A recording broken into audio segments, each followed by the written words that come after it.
તો એના પછી આવે છે આપણો સવાલ નંબર 5. તો જોઈએ સવાલ નંબર 5 માં શું આપેલું છે. તો સવાલ નંબર 5 માં કંઈક એવું આપેલું છે કે એક છૂટક વેચાણ બજારમાં ફળ વેચનારાઓ બંધ ખોખાઓમાં કેરીઓ વેચી રહ્યા હતા. આ ખોખાઓમાં કેરીઓની સંખ્યા જુદી જુદી સંખ્યાઓમાં હતી. ખોખાની સંખ્યા પ્રમાણમાં કેરીઓનું આવૃત્તિ વિતરણ નીચે આપેલું છે. એટલે કે આ પ્રમાણે આપણને માહિતી આપેલી છે. બંધ ખોખાઓમાં મૂકેલ કેરીઓની સંખ્યાઓનો શું શોધવાનો છે આપણે? મધ્યક શોધો. અને મધ્યક શોધવા માટે તમે કઈ રીત પસંદ કરશો? તો અહીંયા જુઓ કે બંને કિંમતો કેવી આપેલી છે? આવૃત્તિ આપણને બહુ મોટી કિંમતોમાં આપેલી છે. તો જ્યારે કિંમતો બહુ મોટી કિંમતોમાં આપેલી હોય ત્યારે તમારે હંમેશા કઈ રીત વાપરવાની? પદ વિચલનની રીત. પદ વિચલન રીતનું સૂત્ર મધ્યક x બાર બરાબર a વત્તા સિગ્મા fi ui ભાગ્યા સિગ્મા fi ગુણ્યા h. આ થઈ જશે એનું સૂત્ર. હવે સૌથી પહેલા માહિતીમાં જે બીજી કિંમત આપેલી હોય એ કઈ કિંમત થશે? એ થશે આપણી આવૃત્તિની કિંમત, એટલે કે fi ની કિંમત. તો અહીંયા આ જે કિંમત આપણને આપેલી છે ખોખાઓની સંખ્યા, એ શું થશે? આપણી આવૃત્તિ થશે. સિગ્મા fi એટલે કે આ બધાનો આપણે સરવાળો જોઈશે. તો સૌથી પહેલા આનો જ સરવાળો કરી લઈએ.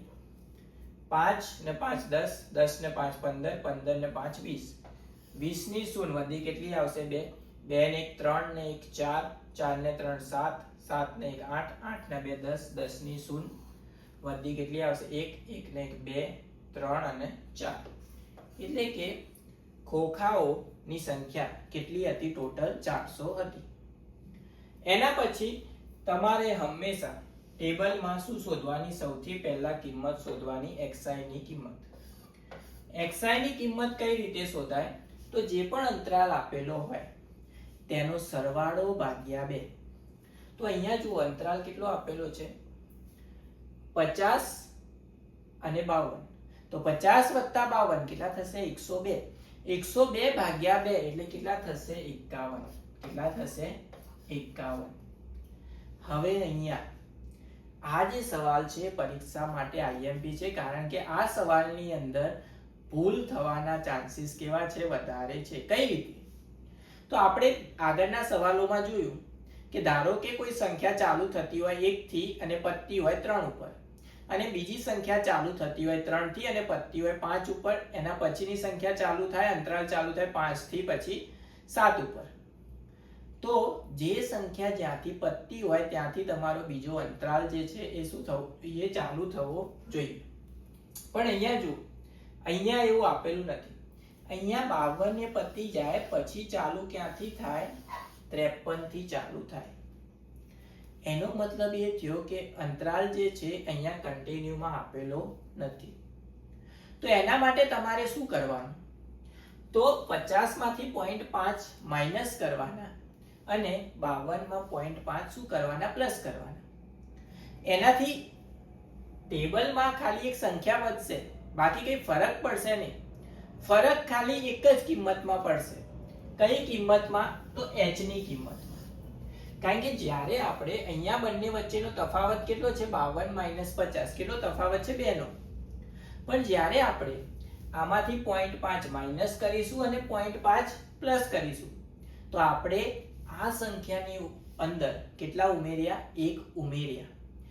એટલે કે h ની કિંમત જે છે એ 2 ની બદલે કેટલી આવશે? 3 આવશે. આ વસ્તુ ધ્યાન રાખવાની. જલ્દીમાં તમે શું કરશો કે h ની કિંમત કેટલી લઈ લેશો? 2, અને તમારો જવાબ શું થઈ જાય? ત્યાં ખોટો થઈ જાય. xi ની પહેલી કિંમત શોધ્યા પછી શું કરવાનું? બધામાં જે તફાવત હોય એ ઉમેરતો જવાનો. 3 નો તફાવત તો 51 માં 3 ઉમેરશો તો 54, 54 માં 3 ઉમેરશો તો 57, 57 માં 3 ઉમેરશો તો 60 અને 60 માં 3 ઉમેરશો તો કેટલા થઈ જશે? 63. હવે એના પછી તમારે કિંમત શોધવાની આવશે a ની કિંમત. a ની કિંમત શું હોય?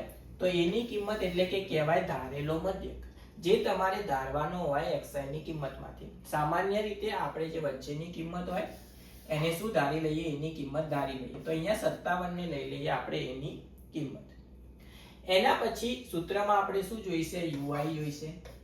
તો યુઆઈ કઈ રીતે શોધવાનો?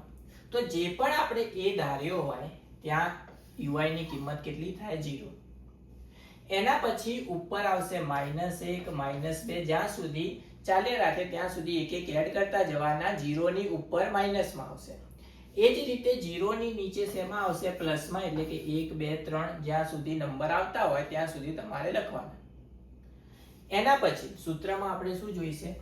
fi ગુણ્યા ui, એટલે કે આ બંને આવૃત્તિ અને ui ની કિંમતનો ગુણાકાર કરી લઈએ અને એનું સાદુરૂપ આપી દઈએ.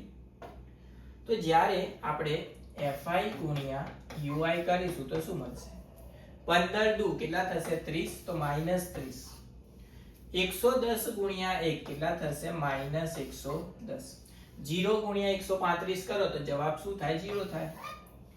115 ગુણ્યા 1 કેટલા થશે? 115. અને 25 ગુણ્યા 2 કેટલા થશે? 50. માઈનસ વાળાનો સરવાળો કરી લઈએ તો આ બંનેનો સરવાળો કરીશું તો 110 અને 30 કેટલા થઈ જશે? 140 માઈનસમાં.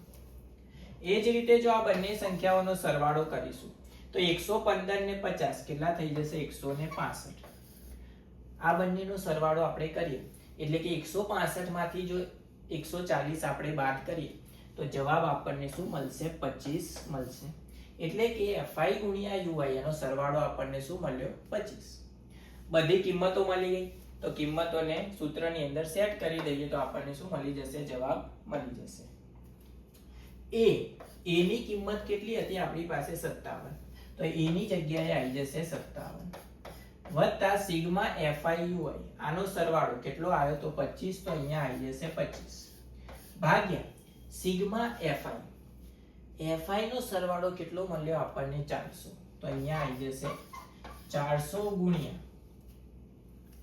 h બરાબર કેટલા હતા? 3. તફાવત કેટલો હતો? 3 નો, તો ગુણ્યા 3. સાદુરૂપ આપવા માટે 57 વત્તા 25 તરી કેટલા થઈ જશે? 75 ભાગ્યા 400 લખી શકાય આને આ રીતે. તો 75 ને જ્યારે આપણે 400 વડે ભાગીશું તો શું જવાબ મળશે? હવે સૌથી પહેલા તો ભાગ નહીં ચાલે એટલે શું આવશે? 0 પોઈન્ટ આવશે અને અહીંયા શું લગાવી દઈએ આપણે? 0. 400 એકા શું થશે? 400. 750 માંથી 400 બાદ થાય તો કેટલા વધશે? 350. હવે ભાગ નહીં ચાલે તો અહીંયા શું આવી જશે? 0. 8 ચોક કેટલા થાય? 32, એટલે અહીંયા આવી જશે 3200. 3500 માંથી 3200 બાદ થાય તો કેટલા વધશે? 300. ભાગ નહીં ચાલે તો શું આવશે? 0 આવશે. 7 ચોક કેટલા થાય? 7 ગુણ્યા 4, 7 ચોક 28, એટલે કે અહીંયા શું આવી જશે? 2800. 3000 માંથી તમે 2800 બાદ કરો એટલે કેટલા વધશે? 200. ભાગ નહીં ચાલે તો 0 અને 4 પંચા કેટલા થશે? 20, એટલે કે 400 ગુણ્યા 5 કેટલા થશે? 2000. તો આ બંનેનો ભાગાકાર આપણને કેટલો મળ્યો?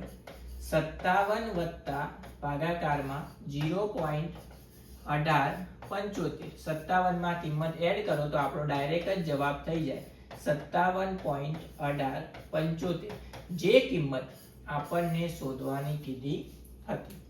એટલે કે અહીંયા જે માહિતી આપેલી હતી એ માહિતીનો મધ્યક આપણને શું મળ્યો? 57.1875.